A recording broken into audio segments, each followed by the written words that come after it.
Good afternoon, everyone, and thank you for joining us as we announce the conclusion of an investigation that resulted in the arrest of four individuals responsible for an intense crime spree, an organized crime spree that resulted in 93 victims and more than $750,000 in theft and damages. Yes, this is amazing work by our detectives, and this highlights how important it is to nurture those relationships with local law enforcement offices throughout the entire state. But this doesn't happen without Attorney General Uthmeier and the Office of Statewide Prosecution. General Uthmeier, thank you. Thank you for your leadership and your assistance, not just on this case, but so many others that allows us to pursue justice for victims. I appreciate you making the time to join us here today. In May of this year, one of our very diligent detectives of our organized crime task force observed a case that you're observing on the video now, where an individual broke in and damaged the engine compartment of a Freightliner tractor in order to steal the electronic control module, ECM. Why is this so important? The ECM is the computer on any vehicle. You could imagine how critical it is on these complicated and sophisticated tractors that our hardworking tractor owner and operators use to deliver those essential goods that each and every one of us rely on in our community, in our state, and throughout the entire country. So while this tractor was parked at a short-term lot, which there are many around the state, when these tractor operators and owners get some downtime, finally get some time off, they leave them here, these secured facilities.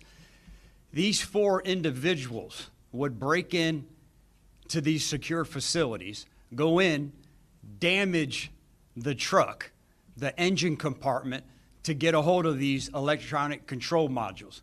Now realize we're not talking about surgeons. We're talking to people who want to steal this as quickly as possible to remain undetected. You could imagine the amount of damage that they're doing to every other piece of equipment inside the engine compartment while they're trying to steal and quickly flee the scene of the crime. We talked about $750,000 in theft and damages. That number alone is staggering, 93 victims in 20 cases throughout our county, Lee County, Polk County, and as far north as Duval County. But here's the more egregious part. These hard-working tractor operators that we so heavily rely on. Think about what happens now when the computer, that brain, has been removed. That tractor is inoperable. How about the unrealized gains, the financial loss, the potential earnings? They don't get paid if they're not driving and transporting goods.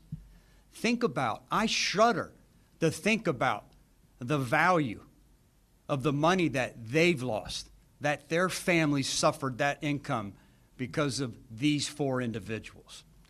Detectives did an amazing job working with Lee County, who had similar cases, and then the race was on. They called Attorney General Uthmeier, reached out to the Office of the Statewide Prosecutor's Office, and I have to tell you, I said that their help was vital. Here's how it was vital. They stood shoulder to shoulder with us as we investigated these crimes with these individuals. They provided us with 25 search warrants and subpoenas to get the evidence that we needed to solidify this case, ultimately resulting in warrants for each of their arrests. These four individuals lived in Palm Beach in the Miami-Dade area. I'd be remiss if I didn't thank the Palm Beach County and Miami-Dade Sheriff's Office for helping us apprehend these four individuals and placing them under arrest. Their crime spree is now officially over. We provided all of you with the information of each individual in all of their charges. All 4 of them are Cuban nationals. They have no legal status in the United States. Every single one of them have a criminal history, some of them more expansive than others. We will also provide that to you as well. I've learned that 3 out of the 4 have immigration holds. 3 of the 4 are here, and the 4th one will be here tomorrow. That's the latest update I have. Again, we will share all that information with you. When I talked about stealing the ECMs, obviously we're all thinking, why would they steal them? What did they do with them? The detectives learned through this process that there's a strong secondary market for ECMs. When they go bad, they can be expensive. Depending on how sophisticated the model of the tractors, they can sell from $3,000 to $10,000 a piece. These individuals, when the criminal enterprise that they were running or a part of, we've learned that they would take them and sell them to a broker in Texas who would wipe them clean and was able to resell them to someone who was in need. Armed with that information, we have now taken that portion of the investigation, because all of our jurisdictional and authority ends at the Florida state line. We have now turned that over and are cooperating with our federal law enforcement partners. I'm sure it won't be too long before you guys see or learn that there are additional individuals that are going to be charged, and certainly a lot more charges to some individuals as they're now be held accountable. Again, thank you. I see the detectives in the back of the room. Thank you. This happens because you're as diligent and proactive as you are. I'm here to tell you, job well done. Attorney General Uthmeier, to you and the statewide prosecutor's office, I know we were talking about some other cases that were already working and how busy your attorneys are. Thank you for being so diligent. Thank you for being so supportive. It's what allows us, every single county throughout the entire state of Florida, to keep our communities safe. Thank you for all your effort. And with that, sir, I'll turn the podium over to you. Thank you, General. Thank you for having me, Sheriff. Sheriff Chronister and the Hillsborough County Sheriff's Office continue to be very tough on crime, and it's why Tampa has become one of the most sought-out destinations to live in the world. So I think it says a lot when you respect rule of law, when you're tough on crime, when you make examples out of bad actors and hold them accountable.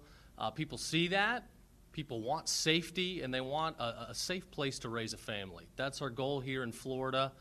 We thrive and strive every day to make sure that we're making this the safest place to raise a family. Here today, again, exemplifies the dangers of an open border policy.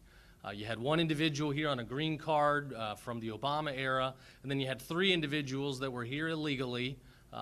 They crossed over into the United States under the Biden administration.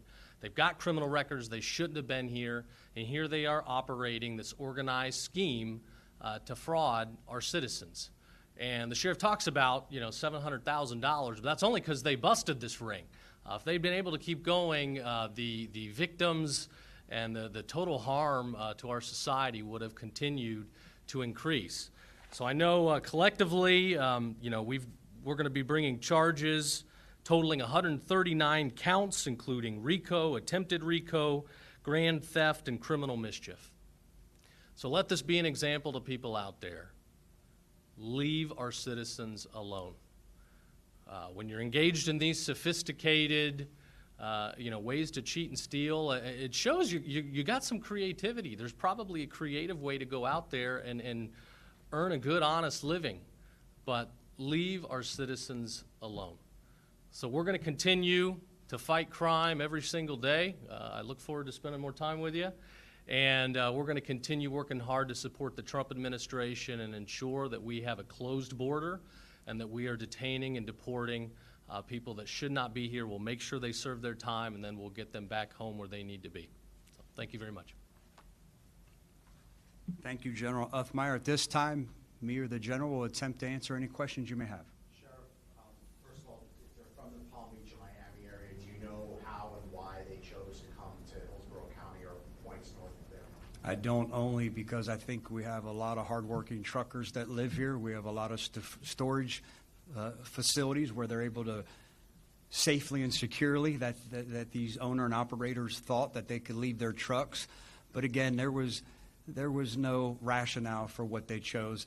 Being from there, I think they stopped short. It was a short distance away. They stopped in Fort Myers and hit Lee County. I think we were just a natural progression. I think they thought if they stayed in one area too long, they might get caught, so let's spread it out. Again, I commended the detectives, and this was one case. I could have left it at one case. They immediately started seeing that there were 20 cases that matched the same description and the same method of operation, that, hey, listen, something's not right here. Let me start reaching out. Let me call Lee County. Hey, can we compare notes? Hey, let's look at this. And as a result, this investigation, these bad guys, their crime spree's over because of their hard work. Was there a particular tip or something that they spotted that said, hey, these cases might be linked, not just that they're happening, but to these specific people? Yes, exactly. You heard me once again say thank you to the Office of Statewide Prosecutor and General Uthmeier. They gave us what we needed. They gave us 25 subpoenas and search warrants to go get that information. You see some of the video that we were able to serve a subpoena and get video from a business. Now we started comparing. Now we're able to identify individuals, and the case continued to spin from there. There's one shot of one of these four people crawling underneath the truck. Can you just give us a little bit more information about what he's looking for and what he's trying to do there as he gets under that truck? 100% gain access to that electronic control module. They didn't care what it was, that they could go under, over, break something, and they would do whatever it takes to quickly remove that as quickly as they could, keeping the integrity of the ECM intact, but not caring, not one iota of care towards whatever damage they caused to this tractor. So 3 out of the 4 suspects are here. What's going to happen to them? Are they going to be eventually deported? The one who have the green card will lose it? What's going to happen? Yeah, that's a great question. That would be a question for the Department of Homeland Security. They have charges here. They have to worry about the charges they face here before they worry about next steps. How much do those weigh, those parts, the pieces? They're not very heavy at all, no. One person could carry. We all know our computers and how light they are. The modules, well, yeah, they're not heavy. They're accessible enough where one person could easily carry it. Multiple people, because everyone could find a way in. Who's the quickest to find a way in and damage whatever you had to get that ECM out tactfully? And how much is one sold for, worth and then sold for? Another great question. Depending on how sophisticated and what model the tractor is, anywhere from $3,000 to $10,000. Quite expensive. Any other questions? Are they corporate trucks? I mean, are the trucks owned by corporate owners, or are they owned by private citizens doing work? Or? Good question. Most of them private. You know, corporate would park their trucks back in a corporate yard. These are owners, a lot of owner-operators. And again, the more egregious part of this crime is not the damage, not the theft. It's the fact that they're out of work. They don't make money when the trucks are sitting. And that's what makes this crime so horrible and egregious. Thank you, everyone. Have a wonderful day.